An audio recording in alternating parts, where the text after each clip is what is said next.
So we're going to start by having a look at the history of After Effects. What is After Effects?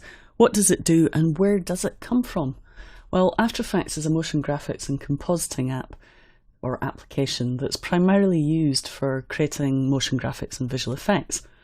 And it allows users to animate, alter and composite media and add effects, both in 2D and 3D environments. And it uses various built-in tools to do that, but you can also extend it by using third-party plugins. And if we have a look here, we see the original team that created After Effects, a small startup company. And this is a picture of them in around 1991. And from left to right, we have David Herbstman, David Simons, David Foster, Greg Diocampo, Ben the dog, Sarah Lindsley and Josh Hendricks. Now you'll notice there's a lot of Davids on the After Effects team, so they're Dave H, Dave S, Dave F, etc. And there they are, looking happy with Ben the dog. After Effects was founded by the company COSA, which stands for the Company of Science and Art. And the original After Effects crew drew their code names for products from the menu of a restaurant not far from this office in Apsara. And this is also known as the Plabbed. And you need to ask people in the know why it's known as the Plabbed. So I'll leave that for you to discover yourself.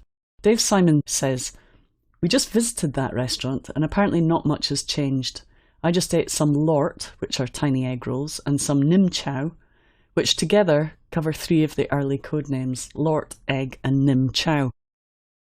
Version 1 was codenamed Egg, and it was released in 1993, and it was bought by Aldus, who eventually merged with Adobe, who own it now today, as we know.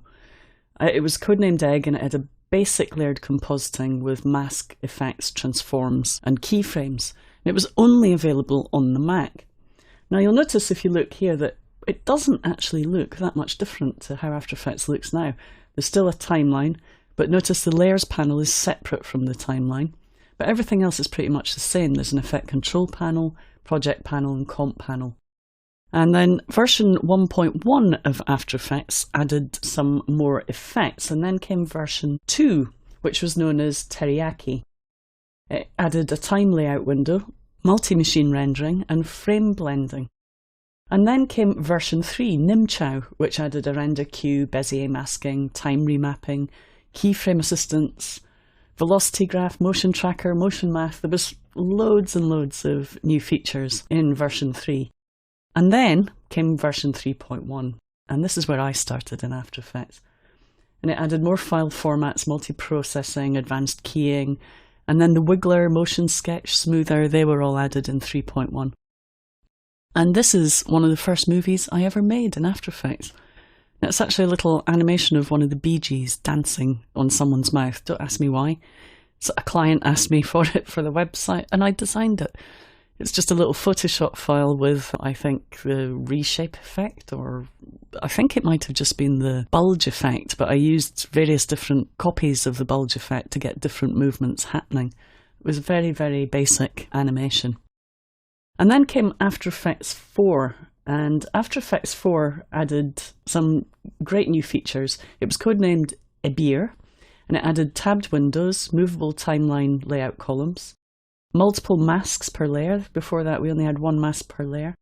Lots of warping and particle effects, audio effects, transform effects, and adjustment layers.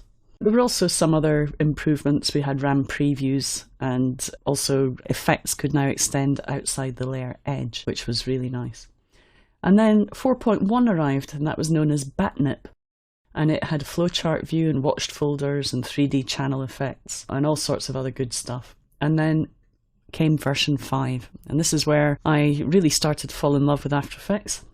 Melmit, probably my favourite After Effects, had 3D layers, 3D lights, parenting, vector paints, expressions, all the atomic power plugins like Wave World, Shatter and Vegas, had 16-bit colour channel support, Illustrator transparency support, all sorts of effects were added.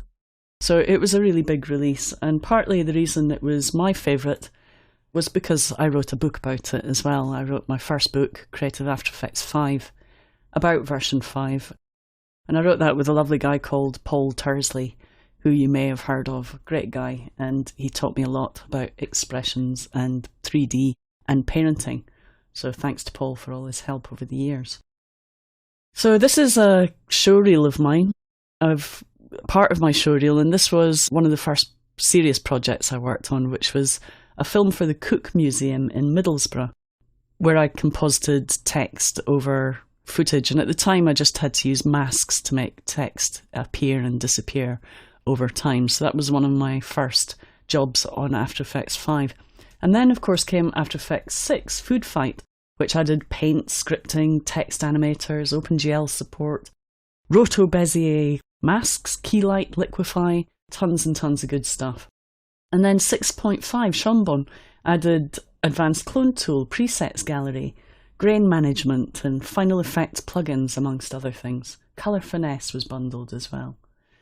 And then 7 came out, Clam Chop was the codename for that.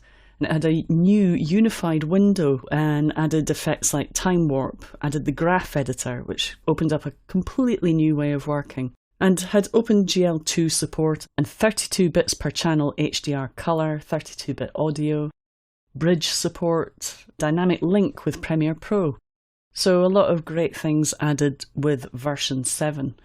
And of course that's when I wrote the next version of my book, Creative After Effects 7, which I really should get round to updating. But for now, you have learned by video. This is a bit of a showreel of some of the work that I've done with After Effects over the years. Mainly older stuff. I've put in here things like animated lens flares and little animated characters that I used to do back in the day. Then there was After Effects CS3. CS3 brought in shape layers, the puppet tool, brainstorm, clip notes, vanishing point. That was a great update. And then CS4, Chinchillada, quick search in the projects and timeline, mini flowchart view, breadcrumbs, live PSD 3D layer import, etc, etc. And then of course there was CS5, and we all know CS5 and 5.5. We had a lot of great things. Escargot was the codename for CS5. And it had the Rotobrush tool, Refine Matte Effect, Mocha, LUT support, AVC Intra support, Red support, and various new plugins. And then came CS6, which is the version that we're at now, a new version of After Effects, and you'll see that the application has come on a long way since the beginning days. It now has persistent disk cache and other caching improvements that make it a lot faster to work in After Effects. There's a 3D camera tracker and loads of new 3D features, including the Raytrace 3D renderer, beveled and extruded text and shape layers, bendable footage and composition layers, environment maps, new material options, variable width mask feathering, layer bounding box and selection indicator improvements, and vector art footage to shape conversion, as well as things like rolling shutter repair. And you can find out about all these things in this course. So I hope you've enjoyed that little quick tour of After Effects and my upbringing with After Effects. I really do love this application.